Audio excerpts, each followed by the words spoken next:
ನನಗೆ ಇಂಗ್ಲಿಷ್ ಪದ ಬೇಡ, ಕನ್ನಡದಲ್ಲಿ ಮಾತಾಡು. ಯಾಕೆಂದ್ರೆ ಬಂದಿರ್ತಕ್ಕಂಥದ್ದು ಜಗದ್ರಕ್ಷಕ ಕಲಿಪುರುಷ. ಆಯ್ತಾ, ನಡೆಸ್ಕೊಡ್ತೀನಿ. ಆಯ್ತು, ಒಳ್ಳೇದು ಮಾಡ್ಬೇಕು, ಒಳ್ಳೇದು ಮಾಡ್ಕೊಡಪ್ಪ ಭಗವಂತ ಅಂತ ಬೇಡ್ಕೋ, ನಡೆಸ್ಕೊಡ್ತೀನಿ. ಎಲ್ಲಾ ನಿಂದೆ ಅಪ್ಪ, ನಂದೇನಿಲ್ಲ ಭಗವಂತ. ಶನಿರಾಜ ಎಲ್ಲ ನಿಂದೆ, ನಂದೇನಿಲ್ಲ. ಮುಳ್ಳಿನ ನಾಲ್ಗೆ ಎತ್ಲಾಗ್ಬೇಕಾದ್ರೂ ಒಳ್ತದೆ, ದಾರಿ ಮಾಡ್ಕೊಡು, ಒಳ್ಳೇದು ಮಾಡ್ಕೊಡು. ನಿಮಗ್ ಬೇಕಾಗಿರೋದೇನು? ಇರುವಷ್ಟು ದಿನಗಳ ಕಾಲ ನೆಮ್ಮದಿ ನಿರಾಳಬೇಕು. ನೆಮ್ಮದಿ ಬೇಕಲ್ವೇನೋ? ಸುಖ ಶಾಂತಿ ಬೇಡವೇನೋ? ನಾನೇನ್ ಹೇಳ್ತಾ ಇದ್ದೇನು? ನೆಮ್ಮದಿ ಏನದಿದ್ರೆ ಎಲ್ಲ ಒಳ್ಳೇದಾಯ್ತದೆ ಕಣೋ. ನೆಮ್ಮದಿ ಇಲ್ದೆ ಹೋದ್ರೆ ಏನು ಆಗಲ್ಲ. ಮಂದಲ್ಲೊಂದ್ ಚಿಂತೆ, ಮನ್ಸಲ್ಲೊಂದ್ ನೋವು ಅನ್ನೋದು ಇಟ್ಕೋಬಾರ್ದು. ಇವತ್ತು ನಿನಗ್ ಭಾಗಕ್ಕೆ ನಾನು ಯಾವ ರೀತಿ ದಾರಿ ಕೊಡ್ಬೇಕು ನಾನು ಆ ರೀತಿ ದಾರಿ ಕೊಡ್ತೀನಿ.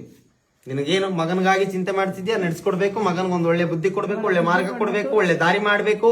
ಏನೋ ಒಂದ್ ದಾರಿ ಮಾಡಿ ಮುಂದ್ ನಿಲ್ಸ್ಬೇಕು, ಒಂದ್ ನೆಲೆಯಾಗಿ ನಿಲ್ಸ್ಬೇಕು ಅನ್ಸುವಂತದ್ದು ನಿನ್ನ ಆಸೆ ಇದೆ. ನಾನು ನಿಲ್ಸ್ಕೊಡ್ತೀನಿ. ಹೋಗೋ ಏನು ಅಂದೆ,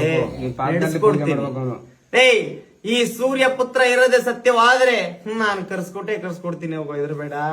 ಅರ್ಥವಾಯ್ತೇನೋ? ಬರ್ದೇರೆ ಅವನಲ್ಲೇ ಇರ್ಲಿ, ಅವ್ನ ಇರೋನ್ನ ನಾನು ಎಳ್ಕೊ ಬರೋದ್ ನನಗೆ ಗೊತ್ತು ಬಿಡು. ನಾನಿದ್ದೀನಿ, ನಾನು ಎಳ್ಕೊಂಡ್ ಬರ್ತೀನಿ. ಮನುಷ್ಯರಿಗಿಂತ ಅವನ್ ದೊಡ್ಡವನಲ್ಲ, ಆದ್ರೆ ದೈವಕ್ಕಿಂತ ದೊಡ್ಡವನ್ ಯಾರಿಲ್ಲ. ಅದು ಈ ಕಲಿಪುರುಷನ ಮುಂದೆ ಅಪ್ಪ.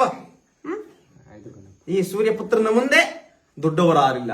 ಹರಗಣ್ಣಲ್ಲಿ ಕಿರ್ಗಣ್ಣ ಬಿಟ್ರೆ ವಾರ 8 ದಿನದಲ್ಲಿ ಕಾಕಾಕ ಓಡ್ ಬರ್ಬೇಕಂಗ್ ಮಾಡನೇನೋ. ಏನೋ ನಿಮಗೂ ಸೇರೋದು.